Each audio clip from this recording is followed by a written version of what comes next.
Income Tax Act 1961.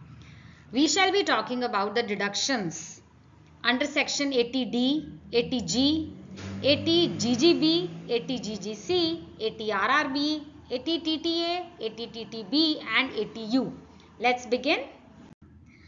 Whenever the financial year comes to the end, we all have to pay tax. And then we think of how can we save this tax liability? Can we get a little deductions or rebates so that we can end up saving some money?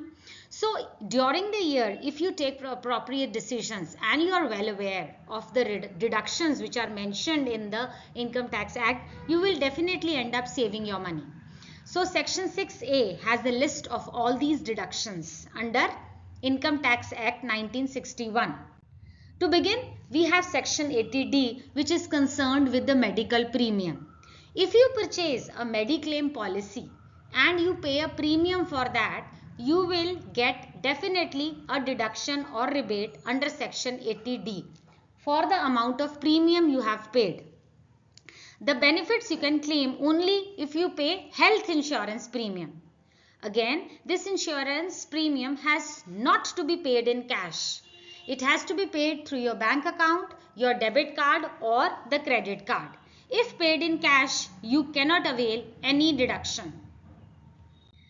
Now, in this table, we will be describing. The first column says if you have paid the premium for your own self or for your spouse. And the condition is that your age is under 60 years. You are not above 60 years of age and you have paid the premium either for yourself or your spouse. The deduction you will get is 25,000 rupees. Second is if premium is being paid for your parents and the age of parents is less than 60 years. The deduction here was 25. The deduction increases to 50,000 in this column. Additional deduction you will get of 25,000 rupees. Total deduction 50,000. That means 25,000 is for yourself and 25,000 deduction is for the parents. Third column says premium paid for parents and your parents are senior citizen. Your age is less than 60 years and age of the parents is more than 60 years. So in this case, additional deduction which you will get is 25,000 rupees. So total deduction comes out to be 75,000 rupees. Total deduction here was 50. 50 plus 25 will give you 75,000 rupees deduction. That means 25,000 rebate is for your own self and 50,000 rebate is for your parents. The fourth column, you yourself are a senior citizen and your parents are super senior citizens. This means your age is 60 years above and the age of your parents is 80 years and above. In this scenario, total deduction is 1 lakh. 75,000 from this column and additional deduction is of 25,000. Total deduction comes out to be 1 lakh. 50,000 for yourself and 50,000 deduction for your parents.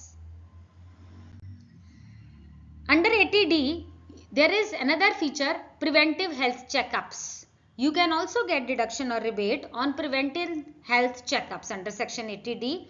The preventive health checkups, the higher range is 55,000 per year. At the most, you can get 5,000 rebate. But the point to be noted is this 5,000 will come under the cloud of 25,000 rupees. This is not apart from 25,000 rupees. This means if the premium you have paid is 20,000, then you can get additional rebate of 5,000 on the point of preventive health checkups. But if your premium paid is 25,000, then you cannot claim another 5,000 for your health checkups. So 5,000 can be claimed for preventive health checkups, no doubt, but not more than 25,000. This will come under 25,000, then you can claim it. You should have bills and receipt for the health checkup. This health checkup has not to be paid in cash. As I mentioned earlier, it has to be paid either by your bank account, your debit or credit card. Further, you have to be the assessee yourself to claim the deduction. Again, personal accident insurance will not come under section 80D. Okay, it is only your premium health checkup which has been discussed. Next is section 80G, which deals with donation. If you give donation to someone or some institute, you can again claim rebate. But you have to check that that particular institute, does it come under this category? Therefore, you should plan your tax liability accordingly. If you donate to that institute which comes under the categories. There are 4 categories in this context. We shall be discussing them. The first category is 100% deduction without any qualifying limit. There are many institutes which come under this category. National Defence Fund and PM National Relief Fund. There are a long list. I have mentioned only 2. So in this category, whatever amount you donate, you will get 100% deduction. There is no qualifying limit for the same. If you are paying 1 lakh, you will get 1 lakh deduction. If you are paying 50,000, you will get 50,000 deduction. Very easy, 100% deduction, and there is no qualifying limit. Second category is 50% deduction without any qualifying limit. So, if you are paying 1 lakh, you will get 50,000 rebate. If you are paying 50,000 as donation, you will get 25,000 as the rebate. But there is no qualifying limit for that. You can pay any XYZ amount.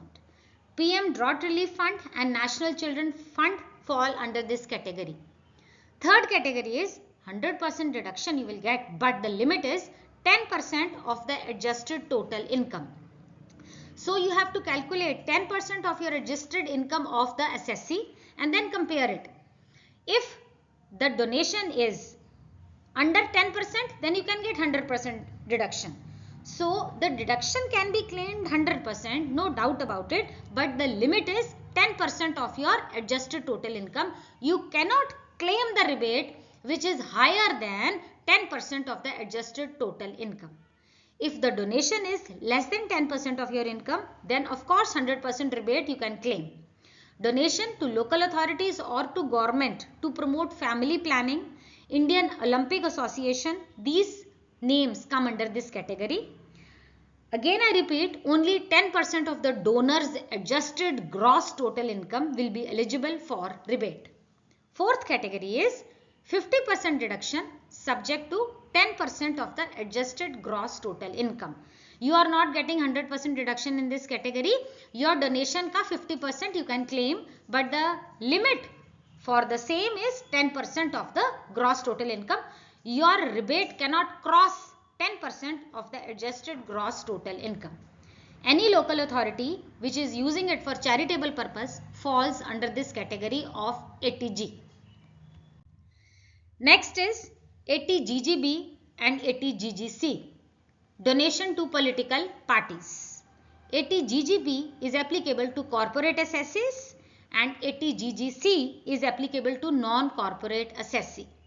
The donation to political parties also claim rebate. The donation has not to be by cash. It has to be by check. Only then you can claim the rebate under these both sections. Next is the royalty coming under section 80 RRB. The royalty received by the patentee is exempted under this section. The maximum limit is 3 lakh. You can get the rebate of 3 lakh. If the royalty is above 3 lakh, then the deduction will be 3 lakh. If the amount of royalty is less than 3 lakh, then the deduction is full amount. That means 100% deduction you can claim under this section. Next is the physical disability section 80U. The assessee who is filing the income tax return, if he is disabled, he will get the deduction of 75,000 rupees. In case there is severe disability, the deduction amount is 1,25,000. Now comes section 80TTA and section 80TTB. 80TTA is applicable if the assessee is under 60 years of age and he has a saving account. 80TTB is eligible for senior citizens. They can claim this for a savings account and fixed deposit account both. So 80TTA assessee should be under 60 years of age. He should have a saving account. He can get the rebate of 10,000 rupees. If the interest is more than 10,000, then the deduction is 10,000. If the interest is less than 10,000, then the deduction will be 100% deduction. This means maximum deduction he can claim is 10,000 rupees under 80TTA. Under section 80TTB, assessee should be a senior citizen. Deduction of 50,000 for a senior citizen on the interest on deposit and saving can be claimed. Here it was 10,000, here it is 50,000. The income can be from interest from saving account or post office account or fixed deposit, any. लेकिन 80 TTA में it should be only saving account. So here I come to the end of the article. I hope I have made the things very clear to you. In case you have any doubt, please feel free to ask in the comment section. Like and subscribe to my channel. Thank you for watching. Stay safe, stay blessed.